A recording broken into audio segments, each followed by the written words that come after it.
Good morning, good afternoon, good evening, folks. As mentioned in the daily financial news, August 11th, Wednesday, August 11th, we have the one and only Anna Kelly with us. How you doing, Anna? I'm doing great today. Good to be with you. Yes, so something I did last week after our fun conversation about my 40 years of real estate, which I actually now realize I got lazy because I just did every 5 years. I spent the week because of our great conversation, and I did 50 years this time. I went back to 1970 and did every single year, and the data is shocking in many respects. So I'm going to pull it up. I'll give you the lay of the land. I've already emailed it to you so you can play with it. But really what I want to do in this episode is I want to talk about affordability and price, because there's a lot of YouTube's channel that talk about price. It's the highest ever it's ever been. It can't go any higher, blah, blah, blah. And I want to show you that, you know what? It doesn't take a lot for housing to double or even triple. You ready? I'm ready. I can't wait. Awesome. And this is all inspired by you. You helped me see what I could do. So thank you. Thank you. Yeah. All right. So first off, let's bring up the spreadsheet because it actually has lots of different columns. I'm going to collapse this view. So here we go. So I've also added things. So again, it goes all the way back to 1970. And again, you have this in your email right now. I added a few things. First, I added home ownership rate because I wanted to see when it was high or low. I did not do that last time. Something else I've done is I've done the math behind home appreciations. That's why this is blank, because 1970 is the base year, but I've calculated the math. It's simply these numbers divided, producing a percentage. 30-year fixed rate mortgage, down payment. Again, down payment's a variable, so you can change it here. You could do 3.5% down or 20 or whatever you want. It's a variable. That's just math, the down payment. Finance amount, just math. Here's your payment. Median family of income. I didn't realize the median family income in 70 was $8,000.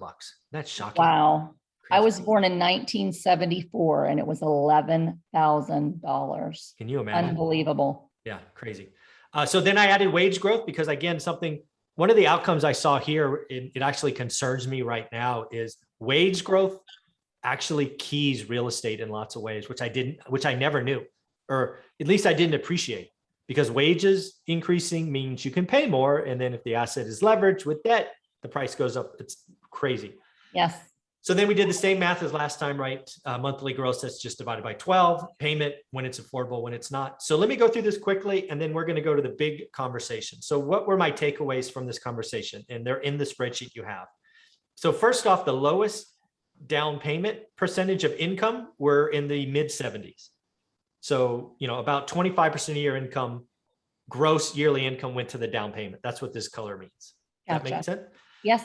And then what I found is up here, which wages grew a ton in the late 70s, right? And we're about to see some pain there. So again, look at this. Wages grew, and look at real estate growth right up here. Absolutely. Yep. People make more money, and what do? Like we talked about in the last episode, is they go buy bigger houses and bigger things and nicer cars. And so increasing that wages increases the demand to buy more housing, and it increases the value and the prices of the homes. And then guess what happens, Anna, is we take interest rates from 8% in 77. It sounds really bad to say 8% like it's low, all the way to 16% 5 years later. Wow. And guess what happens? Shockingly, two things happen. First off, you're getting no answers from banks, right? Banks are not going to loan you a home loan when you're 40% of gross. It's just not going to happen. Yes. So that's interesting, right? But people that think rising interest rates are going to crush housing don't know history, right? Interest rates went up 800 basis points, Anna, 800. And look at home appreciation. Yeah, it was small in 83, but it's not negative. Look at this. Right. Yeah. It still went up. And I'm just looking at the payment percentage of gross that went up significantly too. Yeah. Wow. You're getting no answers. You're not buying a home as the average with the average income, average price. The banks are not going to say yes when you're 46% of gross. Right. It's just not going to happen, right? But so look at this, Michael, the home ownership rate didn't fall substantially. So people were staying in their homes and probably not upgrading, and moving around very much because the cost to do so was too great. Well, this, Anna, is the lead lag of real estate, which you and I actually experienced in the 08 crash. So the crash was earlier, closed, because it does fall, but it falls starting in 85. Right? Yes, I see. Price is up. appreciation, interest rates go up, can't get yes answers, you're stuck, you're stuck, you're stuck, homeownership falls, right? There's Yes. real estate is far more lead lag. And then let's go to an environment you and I both know very well, the Great Recession. Guess what happened in the Great Recession, Anna? How wages were negative. Yes. 06, 07, wages went down. Oh, by the way, you're not getting a home loan because you're at 40% again. And then guess what happens? Wages go down and then prices fall 5 years in a row. Now that's really interesting. You know, I've studied, if you can go back to 2004, Of course. I have looked very, very carefully as a real estate investor at what was happening in home appreciation through that 2006. And then we say 2007 probably really was the peak at that time. Yeah, late 06, 07, yep. Yeah, but what I did not realize is that wage growth after 2004 was so low. Yep. Yet prices continued to go crazy up through 05 and 06. But those are the 2 years that the home flipping craze really started. That's when everybody NAGAM loans. Yes, like let's go flip houses. Back in 1998, we had the American Homeowners Act, I think it was under George Bush, where you were making housing affordable and down payments were cheaper. And he got what he wanted. Look at that. And he got what he wanted. Absolutely. It's the highest on record. Yep. So that kind of triggered by a government program. Then we had housing increases and going crazy. But I'm really quite surprised, Michael, that starting in 2005, wage growth went down significantly, which tells you that companies were starting to struggle and people didn't realize it. And they're holding back on, on raises. And so I just am thinking, not to derail the train, right, with where you're going, but as we talk about, paying ahead for our economy, a lot of people aren't realizing right now that even though the government has really propped up a lot of small businesses and even big companies, fueling us with cheap loans to keep the businesses going, as inflation starts to happen and people can't afford everything, employers and wages, minimum wages are going up. Employers are going to start feeling the pain if they haven't already, as soon as the money dries up, and they're not going to be giving raises when they have to hire new people at, minimum $20 an hour. And I think the wage growth is really going to be hit over the next few years. Yeah. And I bet you that will then lead to, as you're showing here, home appreciation starting to fall. And we've said this before, as we've talked on this show, that home appreciation probably will start to fall in certain markets as interest rates probably rise. But this wage growth piece is something that I really have never honed in on in anything that I've looked at before. So it's fascinating. Yeah. And then just so you know, everybody watching this, I actually took the time to list my data sources because people are always coming out, well, my data says this and my data says that. And they're always like really close. We're like off by like $800. I'm like, well, here are my sources. If you don't like them, it's okay. Like for example, on home appreciations, this, if you ever go to this site, it lists every month. So I chose January, right? If you pick December, guess what? Our numbers are going to be different, people. So, I mean, I listed all my sources. If you don't like the sources, so be it. So it's interesting on wages because I actually think kind of a reverse. I actually think the momentum on wages is so great. We're going to shift up, which is why I'm so concerned because yes, you're going to we're going to go from an $8 federal minimum or whatever it is to like 12 or 13. Everybody's going to say they got a wage, but inflation is going to actually make that negative. And it's just a rest. For the first time, I think we are repeating the sins of the 70s. And it's going to be interesting. So and I think it depends on where you are in that wage earner category. Those who have been well below middle class, lower income, they are going to see higher wages because there's so much push for automatic, living wage, essentially. And essentially that's what the $600 a week in extra unemployment checks was bringing them to that like $42,000 a year living wage. But as that starts to happen, companies either have to raise their prices significantly to account for the increase in labor costs. Bingo.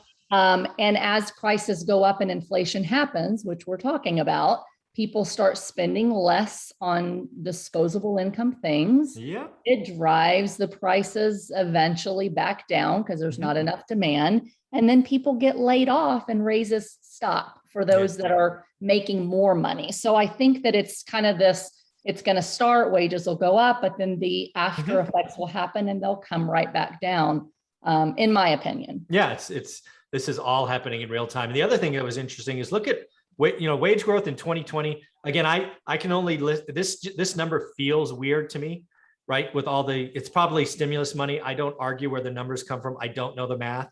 Right. But even look at 2019. That was the last good year pre-pandemic. Wages were up 8.7%. So, certainly no slouch.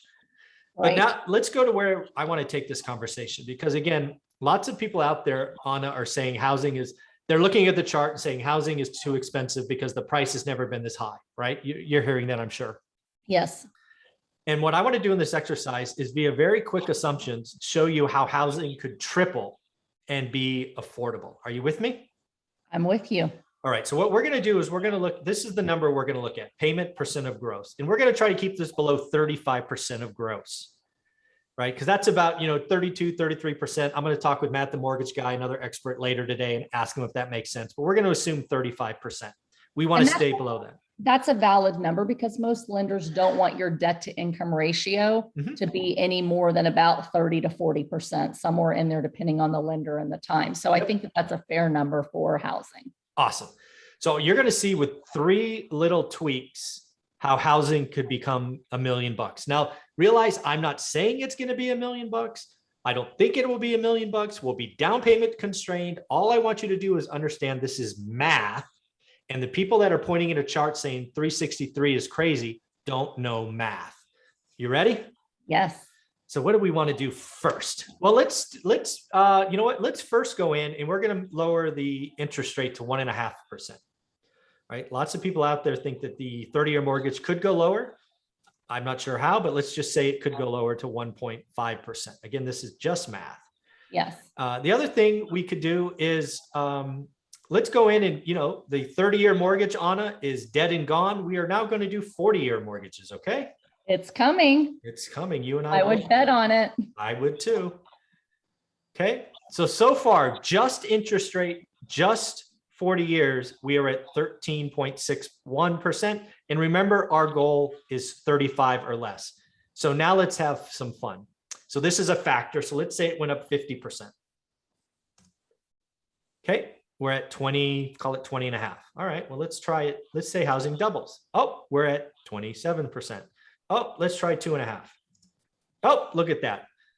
So we're at $900,000 and I haven't changed the most important variable, because one of the things that we saw a la the 70s is when pricing went up, what happened first? Wages went up, right? Yeah, so let's assume that wages go up only 50%. Right? Housing has gone up 250% already, and we're going to assume wages go up just 50%. Right? So wages went up 50%. Now the average fit, again, folks, that 120 grand may seem like a lot, but realize that's 2 earners making $60,000 a year. Let's just, and that's $30 an hour, roughly. Right. So now let's see what happens. So let's see if housing goes up that much. Oh, look at that. We're now over $1 million. Got to make it bigger. We're at 27%. How about 3.5% or 3.5 times? Oh, we still got room. Let's try 3.8. There we go. Look at that, Anna. The median home price is $1.38 million. We're now at roughly 35%. The family's making $120 a year. And I actually had some people comment, that's about what Switzerland is today. Apparently Switzerland's median single family home is about $1.5 million. So it's not like this is out of the world. And it's just shocking, right? 40-year loans, 1.5% interest, and a median income that's only up 50%. Yeah. This is crazy. Just out of curiosity, what if rates went up? Let's say they go to 4.5. Okay. But you still have a 40-year mortgage. Your rates have gone up. Sure. What price gets you back down to that 30% range? I don't know. Let's see. $1,726,000. So housing prices could double. Yep. Interest rates could go up 1 3/4-ish. Well, they would go up 50%. I mean, if you want to talk percentage, right? From 3 Right. to 4.5, that's a 50% move. Right, exactly. So housing prices could double, interest rates could essentially go up 50%, and incomes go up 50%, Mhm. and still on a 40-year mortgage be Affordable. affordable. Scary. Yeah. This is And just what about math. the 30-year? I don't know. Let's look at that. Let's look at make it 30 years again. Sure. Folks, and just so you know, this is just number of months. So 30 times 12, in case you don't know what I'm doing. Yeah. Still relatively affordable. It's at 33%. You probably get a yes answer. Right. You probably would. And so, even if rates go up a lot and housing prices double, given the current 30-year mortgage and, incomes going up during inflation, it still looks better than I would have thought it would be. Exactly why I did this, because it's just math. People are out there talking out expectations and feelings and this and that. Folks, do the math. And what we're showing you here is with wage growth, lower or higher rates, property values could go up because of income. Income's the magic sauce in all of this, because housing is a leveraged asset. It's leveraged, right? You're not paying 100%. You're borrowing. In our example, they are 90% of the money. Right. It's just right. math. Yeah. And so, I think the question is, when is this going to happen? Right. And lots of economists don't know. But what I like about this is you can say, even if things happen, and generally we repeat history to some extent, right? For sure. In terms of what happens with wages and what happens with inflation and what happens with rates and all of those different kinds of things. So I think being able to look at the math, you can still say, listen, over time, housing is still a good bet. It's still a safe investment to buy real estate, no matter what's happening in the economy. It still remains fairly affordable, and rents are going to keep up with where those housing affordability ranges are, right? So you play the long game. It makes me even more excited, right? Even though I've known this and we've talked about it at a high level, it makes me even more excited to know that housing, don't bet against housing. How we all need it. And there's 65% looks like for 50 years, somewhere between 60 and 68% home ownership. You're always going to have people that need homes. And you're always going to have renters that need homes as well. And so don't bet against it. There's nothing like it that you can buy with very little out of pocket. And then, put tenants in it and raise the rents and have them pay that mortgage payment. And in 20 years, you've got an asset that's worth significant amount of dollars and you're cash flowing like crazy. Yeah. And this is the reason that first conversation we had, right? We were talking about the middle class under attack, inflation, taxes, all of those things. I wanted this episode to follow that one, because a lot of people aren't doing anything because they're listening to the talking heads on TV. Housing is the highest ever hot.